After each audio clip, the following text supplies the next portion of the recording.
Hello everyone, welcome back to Black Book Stacks. I am your host, Rashonda Sanders.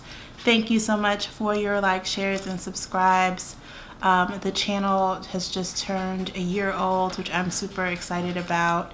Thank you all for your reception and your receptivity and for your comments and just really enjoying the channel, which I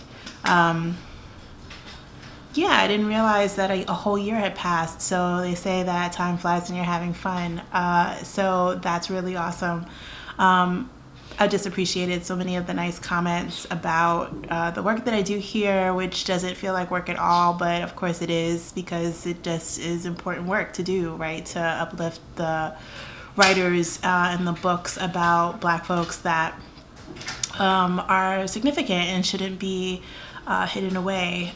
So I appreciate 2020 for creating more of a platform for Black authors and for Black books. And with that, I will get started. This is my best of 2020 roundup, I guess, across genres, which is pretty exciting to do. So I think I'm going to try and go in chronological order. I'm going to start with franchise. If you have been with me for the full year that my channel has been around, then you probably heard my video about this, but you may have missed it because when I finished it, it was right around the end of January, I think. And it was essentially right around when Kobe Bryant and all of the other folks that were with him and his daughter on the plane that crashed tragically happened. And so I have the worst timing ever, especially when it came to that particular video. But what I loved about Franchise, which is by Marsha Chatelain, I think is how you say that, is that I actually live in a neighborhood with a McDonald's, so I was curious to see what she found that it signifies, which is kind of what I imagined it signified, right, in terms of making a comment about either the current or previous socioeconomic status of a particular place. I was interested to learn more about Black franchisees and their sort of position within the McDonald's universe. And it allowed me to revisit some of the commercials that I used to see when I was a kid, or, just growing up in the 80s and 90s, and just how entrenched McDonald's seemed to be in the Black community, despite sort of the many health effects that has ended up having. So anyway, I thought Franchise was a really important book, really good one. It felt to me like there wasn't as much discussion of it as I would have liked to see, but I thought it was super eye-opening. And I learned a lot. So that's most of what you can hope for in a book, I think. The second book of the year that I really remember resonating with me so heavily was Sharks in the Time of Saviors by Kawhi Strong Washburn. So this is like an FSG MCD is there, I guess, the imprint for Ross Strauss and Giroux, and I'm probably saying that all kinds of wrong, but you know what I meant. This has alternating chapters. It's about basically a family, a Hawaiian family that has a sibling in it who has survived what could have been, a fatal accident with the help of what is believed to be some sort of magical, mythological creature or spirits. So it has this nice lyrical and literary quality to it, but it also is very tangibly about the family dynamic. And yeah, I thought it was just a really amazing debut. Really beautiful. It made me, of course, really want to live in Hawaii. But maybe I should visit it first because I've never visited. So anyway, Sharks in the Time of Saviors. Just also want to point out that our forever president, Barack Obama, also put that on his list, which I guess I could have expected. But it's just a really, it was really one of the standout novels of the year, and also just really thought-provoking, about how one pivotal event can change the course of history for an entire family, not just for that individual, right? Super important. Next up is PostColonial Love Poem by Natalie Diaz. So I am a huge fan of Natalie Diaz, and this book came out in March as well. Of course, we know March is when all of the world as we know it was changing. So, there was conversation about PostColonial Love Poem and a little bit about Sharks in the Time of Saviors, but I think these were mostly kind of buried by the news cycle, I want to say, or just the intensifying news that was coming from across the world and finally landed on the United States' shores or whatever. But what I loved about this book is, first of all, I remember very clearly reading it when I was on the train. So I was still taking the subway at that point, and just being so riveted by it. Natalie Diaz is a beautiful poet, but also talks about decolonization as a multicultural enterprise, but also in a beautiful and kind of searing, intense way. So that was cool to read. Dickie King Kong by James McBride. I think James McBride is, fiction-wise, I tried to watch the Good Lord Bird Showtime series when I had like a little trial subscription. And, I think the wacky, kind of unconventional style that he has, you can it reminds me of like the Confederacy of the Dunsans, right? You either think that's amazing and it really resonates with you and you think that's the most brilliant thing ever, or you read it and you're like, I see what you're trying to do and I don't really know if that's my jam. So I think, with the Good Lord Bird, I felt a little bit of that. Like, I felt like, okay, like there are some genius things happening here, really interesting, Frederick Douglass, blah, blah, blah, kid, onion, dressed as a woman, as a girl, haha, right? Like, it's cute, it's clever. Dickie King Kong, I think, is a departure in that it is actually more intensely vulnerable, and it reveals more male vulnerability, and also is basically like a love narrative to Brooklyn in 1969, also multicultural, and just really revealing on several levels. So I really like Dickie King Kong. It turns that whole story narrative about like the town drunk and like how he's good for nothing sort of on its head, which I thought was really clever. Okay. I think my reading situation skipped April and May. That may not be so. It may just be that, a lot of galleys went digital. And so I read a ton of things on, just on my device, because that's what publishers went to, because they weren't in their offices. So I don't remember when, for example, The Vanishing Half came out, which was also really beautiful. Obviously, it's going to be an HBO series. I think I did love Clap When You Land by Elizabeth Acevedo, and When You Were Everything by Ashley Woodfolk. So those were super cool.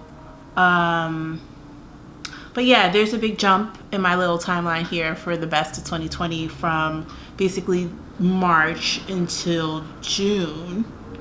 Because it feels like June is when people started to feel like, okay, the worst is behind us, and or maybe May, right? Like, okay, we're out of like the intensity of March and April.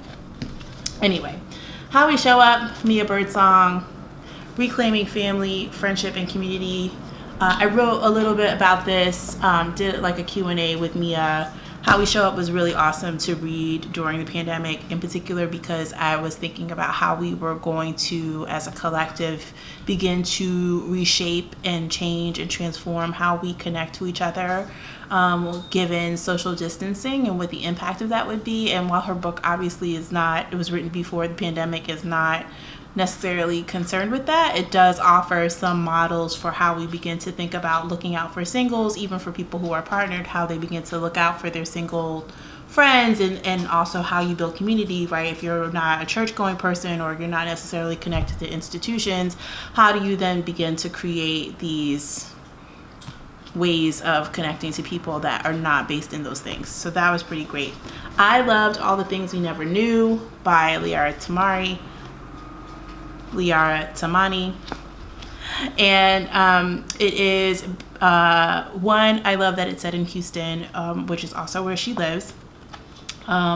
Rex and Carly are like some of my favorite contemporary teenage love characters. It did remind me a lot of Love and Basketball, which I watched on BET like not long after I finished this, just because I wanted to be in that angsty, like, are they going to be together? Are they not going to be together? Which I think Liara does a really amazing job of, and it's gotten lots of praise, I think, for that, and it's well deserved. Memorial Drive by Natasha Trethewey. So this year I was really grateful to have my first 2 covers for Poets and Writers magazine, and she was my first ever. Natasha Trethewey is an amazing, amazing poet, former poet laureate. You probably know about her. I don't need to give you her bio, but you should look her up if you don't know her. This story is... I made a video about it too, because it's just such a tragic story. But essentially, like, she's a Pulitzer Prize winning poet, very decorated, and her mother.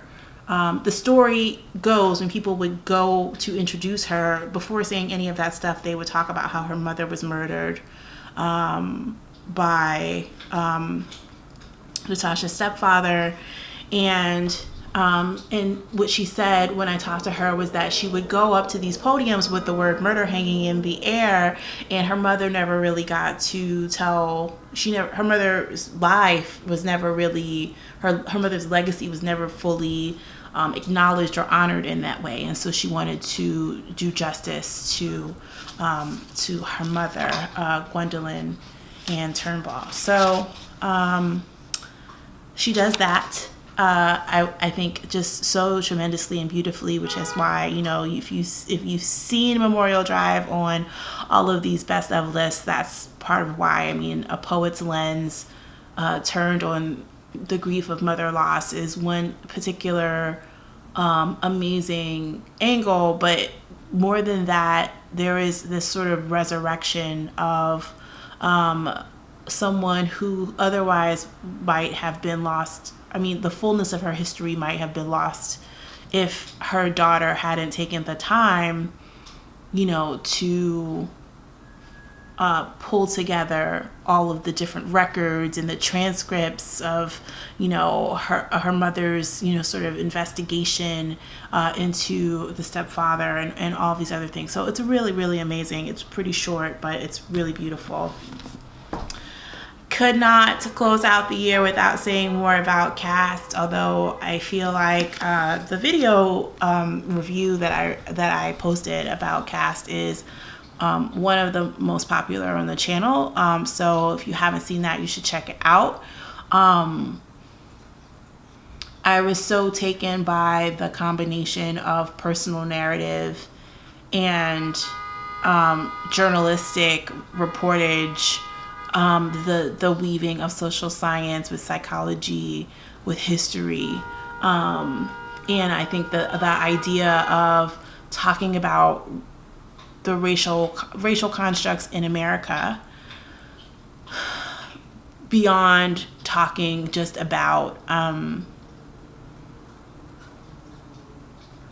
white supremacy, right? So talking about a subordinate caste and a dominant caste is a less triggering way, and probably a more productive way going forward for us to be thinking about how we talk about race, since so much of language now is coded. You think about a word like diversity. It's a word that I feel like people who are in favor of it are like, cool, diversity, but it also is a little bit ambiguous. Like, what does it mean? If you're a person who is like not really about that life, then when you hear diversity, you immediately get defensive. But if you talk about things in terms of who is the subordinate caste, or who is the subordinate, who's in a subordinate position, and how can we create more equality, that changes the conversation a little bit, makes it a little bit less charged, at least from my perspective. But again, I'm a person who really loved the book, so I understand if other people had different feelings about it. But I think it's amazing, and I think it should be required reading in high schools for sure, maybe even younger than that. Memorial by Brian Washington was one of my favorite reads of the year. The Mitsuko, I hope I'm saying her name correctly, is Mike's mother. She's amazing. I think at some point in the book she cracks an egg using the palm of her hand, which I did try and I did fail at. She's one of my favorite characters of the year. I think she deserves her own book. This is the story of Mike and Benson, who also live in Houston. Mike goes back to Japan to help his ailing father with his business, and also sort through some other things, but he and Benson's relationship is not in the best place when Benson is then forced to stay with his mother in the apartment that they share, or in the house that they share. And all kinds of amazing, interesting, fascinating, American, beautiful things happen in this lovely novel that is about the bonds that we have and the bonds that we break, whether we mean to or don't. Finally, last but not least, The Office of Historical Corrections, a novella and some stories by Daniel Evans. I think I also made another video about this, so you can go look at that. The novella form is just not done that often, and it should be done more justice, I think, in terms of our attention spans for full 400-page novels versus like not necessarily feeling like a story has been satisfied in the span of a few pages of a short story. So with The Office of Historical Corrections, I think the novella, the eponymous novella, could not be more timely. I loved Boys Go to Jupiter and Happily Ever After. So many great, insightful, shrewd, clever characters here, and totally worth your time. So those are my best of 2020. If you have other books on your list, I'd love to hear what they are. Thanks again for making my channel the success that it's been in 2020, and I look forward to seeing you again very soon.